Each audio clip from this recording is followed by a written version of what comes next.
Приветствую вас, друзья и гости моего канала. С вами Татьяна Золотарева. И сегодня я хочу с вами поделиться своим увлечением.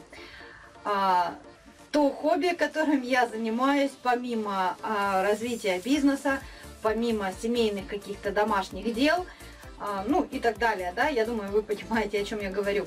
Итак, сегодня я с вами поделюсь, как мне удалось сделать камин. Конечно же, он фальш-камин. Почему фальш? Потому что он не настоящий, не функционирующий.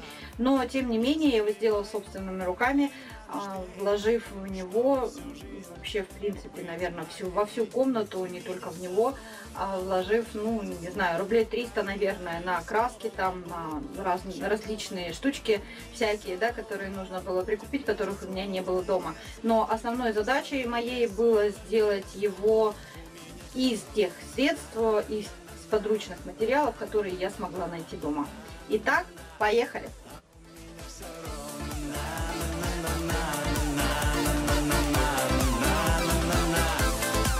У твоих грез не будет слез, все для тебя, все не вопрос.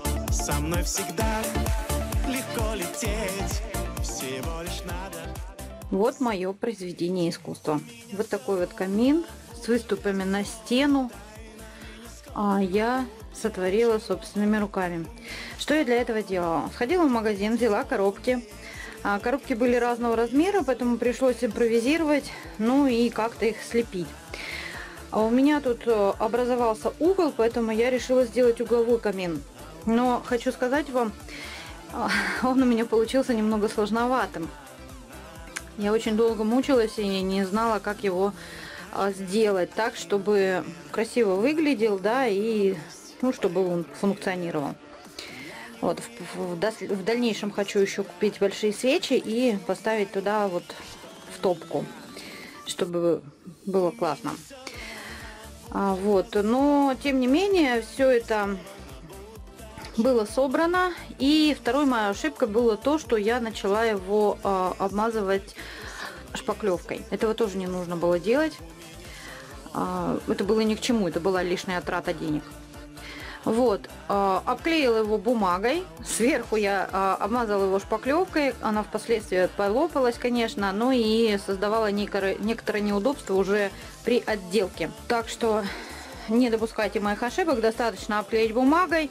И если вы собираетесь его чем-то обклеивать, ну, делать декор, да, то, соответственно, шпаклевка совершенно не нужна. Вот. В дальнейшем, что я делала в дальнейшем, да, у меня была потолочная плитка.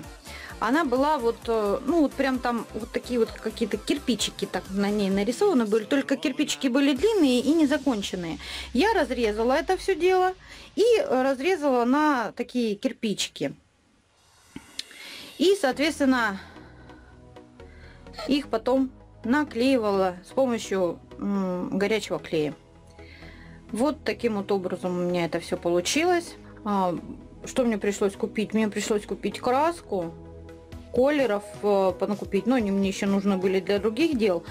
И купила я вот эту вот штучку, уголок вот этот. Также я его потом купила серебряную пыль, алюминиевая пыль она называется. И вот просто пальцем потом вот это дело все промазала.